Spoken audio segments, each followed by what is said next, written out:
ان مردوں میں سے کسی کی بیٹی، کس کی ماں، کسی کی بہن، کسی کی خالہ، کسی کی پھپھی، اور جہاں طواف کعبہ اکٹھے ہوتا ہے وہاں مرد کسی ملک کا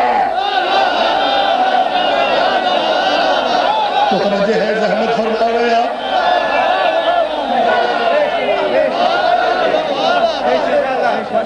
لہذا صاحبان گرامی قدر میری اپیل ہے کہ جتنے اعتراض آپ کرنا چاہتے ہیں کر لیں۔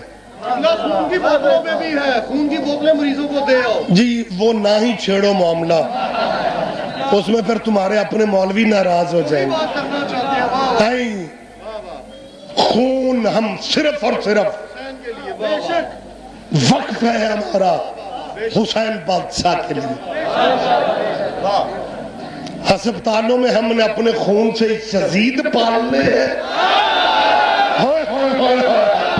زحمت فرماؤ بچوں، جاگو میرے ساتھ۔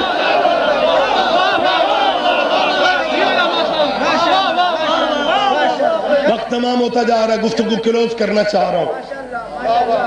اپیل میری ملت سے پھر یہ ہے کہ اعتراض شیعوں پہ، بچوں پہ، عزاداروں پہ آپ جو کرتے ہیں کر لیں، قرآن اور حدیث اور تمہارے گھر سے ہم دکھائیں گے۔ ماشاءاللہ پڑھے لکھے لٹریری ذہن میرے سامنے یہاں پہ موجود ہیں۔ جنگ اخبار میں بلا ناغہ ایک اشتہار آ رہا ہے اندر والے پیج پہ، اور اسے مجھے یقین ہو گیا ہے کہ جو ہم کرتے ہیں نا ہمارے بھائی بھی وہی کرتے ہیں، لیکن بعد میں کرتے ہیں۔ انہیں ماتم سمجھ میں نہیں آتا تھا۔ اچھا چیف جسٹس اب چپ ہیں، حالانکہ انہیں محرم میں تو بیان دینا چاہیے کہ ماتم ٹھیک ہے، ان کی بحالی ماتم کے صدقے میں ہوئی ہے۔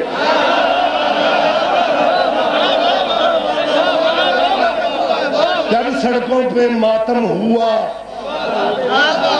خیر اس طرف بھی نہیں بڑھ رہا ہوں، اس طرف بھی نہیں بڑھوں گا، جو گزارش کرنا چاہ رہا تھا۔ عابد بھائی میری طرف دیکھیں، شاہ جی جنگ اخبار میں اندر والے پیج پہ روزانہ اشتہار، خبر نہیں وہ اشتہار جو پیسے دے کے لگوائے جاتے ہیں۔ اشتہار کا ٹائٹل پتہ کیا ہے؟ پتہ نہیں اب کہاں تک میری بات آپ تک پہنچتی ہے، باریک بندے لطف لیں گے۔ اشتہار کا ٹائٹل ہے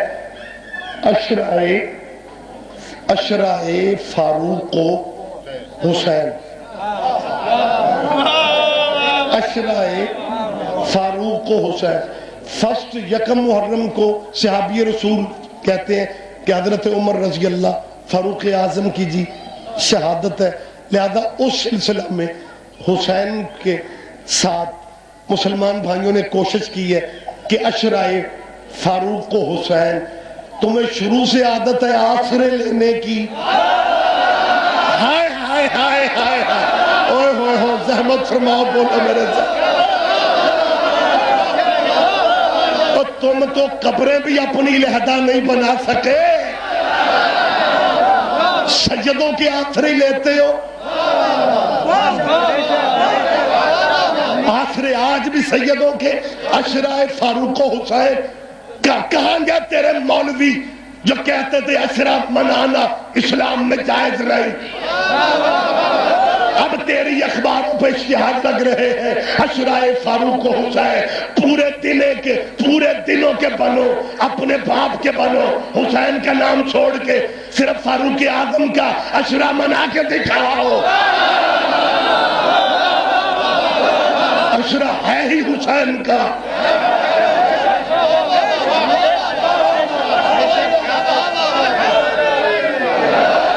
کوئی بندہ، وقت تمام ہو گیا، کوئی بندہ غلط فہمی میں نہ جائے کہ دیکھا وہ ریاض رضوی نے بالآخر صحابی رسول پہ تنقید کی۔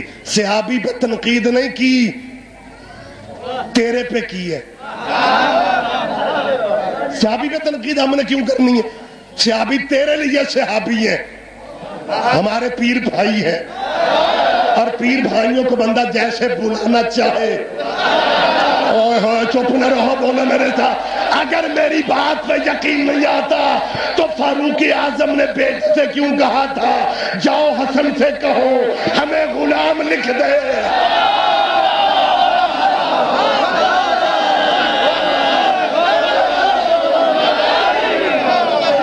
خدا کی قسم یہ ہمیں سناتے ہیں کہ ساری مصیبت شیعوں نے پیدا کی ہے، یہ شیعہ ساری مصیبت کا باعث ہے، وگرنہ صحابہ اور اہل بیت کے تعلق آپس میں ٹھیک تھے۔ یہ ساری مصیبت شیعہ بناتے ہیں، وگرنہ صحابہ کے اور اہل بیت کے تعلق ٹھیک تھے۔ صحابی نے کہا تھا امام حسن کو کہ بیٹا اگر امام حسن لکھ دے تو یہ خط میرے کفن میں رکھنا۔ بیٹا ہمارے بھائی کہتے ہیں کہ کسی طرح امام حسن بادشاہ سے تحریر لے آیا اور آ کے کہتے بابا یہ دیکھو انہوں نے مجھے بھی غلام لکھا ہے، آپ کو بھی غلام لکھا ہے۔ بیٹے کے ذہن میں تھا سزا دے گا بابا۔ بابا کہتا بیٹا اسے سنبھال لو، جب میں مر جاؤں میرے کفن میں رکھنا۔ بیٹا پریشان ہو کے کہتا ہے بابا کفن میں کیا ہوگا؟ بیٹا اگر یہ چٹ میرے کفن میں ہوگی میں بخشا جاؤں گا، میں بخشا جاؤں گا۔ بیٹا حیران ہو کے کہتا ہے بابا آپ کی نیکیاں کم ہیں۔ بیٹا نیکیاں کم نہیں تو بابا چٹ کیوں بخشوائے گی؟ بیٹا کوئی نیکی اتنی کنفرم نہیں جتنی سیدوں کی غلامی کنفرم ہے۔ ہاں شیعہ سنی بھائی سارے یہاں بیٹھے ہوئے ہیں، میری بات پہ آپ توجہ تو دے رہے اور تو بھی بول پڑ یار، سارے ہلائے جا رہے ہیں، میری بات پہ توجہ کیوں نہیں کر رہے؟ ہم تن متوجہ، میں اس پہ بحث نہیں کر رہا کہ اس لکھے کا بنا کیا۔ ہاں اتنا میرے ذہن میں آ رہا ہے کہ بیٹے نے جب کہا کہ بابا اگر یہ غلامی کا خط کفن میں ہو بندہ بخشا جاتا ہے، ہاں بیٹا بخشا جاتا ہے۔ بیٹے نے چٹ پکڑی، 4 قدم دور جا کے کہتا ہے اتنی قیمتی شے تجھے کیوں دوں؟ ہم اپنے کفن میں رکھوائیں گے، ہم خود جنت میں جائیں گے۔ یہ واقعہ شیعہ کتاب کا نہیں ہے بچوں، یہ بات ذہن میں رکھے، یہ واقعہ شیعہ کتابوں کا نہیں ہے، شیعہ کتابوں کا نہیں۔ ہمارے بھائیوں نے سنایا کہ خلیفۃ المسلمین نے اپنے بیٹے سے کہا تھا کہ اگر یہ خط میرے کفن میں آ گیا میں سیدھا جنت میں جاؤں گا۔ اور امامیہ کالونی والوں اب چپ رہو کہ مجھے تکلیف ہوگی۔ ہم شیعہ اپنے مرنے والے کے کفن پہ اگر نعت علی لکھے ہمیں کافر کہتے ہیں، خود کفن میں خط لے جائیں۔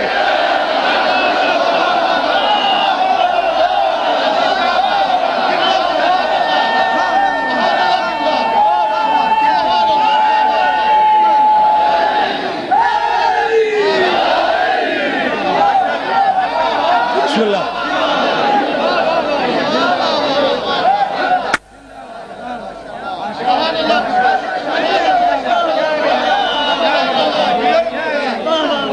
جی بسم اللہ، آپ جی سرکار،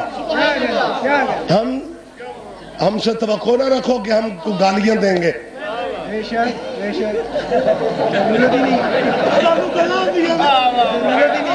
ہاں گستاخیاں وہ کرتے ہیں جن کے مرشد گستاخ ہوتے ہیں۔ ہم عزت کرنے والے صحابہ کے لوگ ہیں، صحابہ کے بار پہلے آپ سے کہا ہے اپنے عجیب مسئلے بنا رکھے ہیں۔ صحابہ کو صحابہ کا مقام دو، اہل بیت کو اہل بیت کا مقام دو۔ ترتیب اس طرح کر لو، اللہ، نبی، اہل بیت، صحابہ۔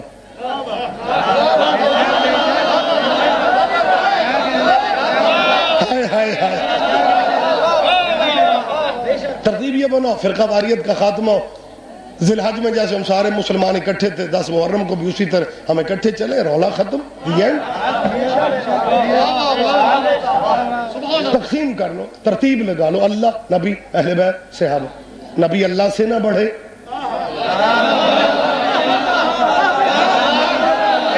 ہائے ہائے،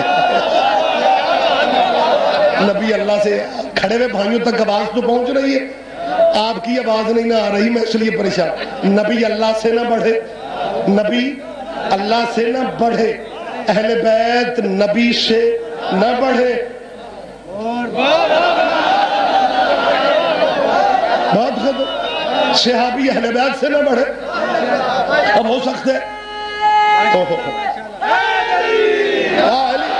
اب وقت تمام ہو گیا، ہو سکتا ہے اچھا مجلس میں کچھ سامعین سننے آتے ہیں،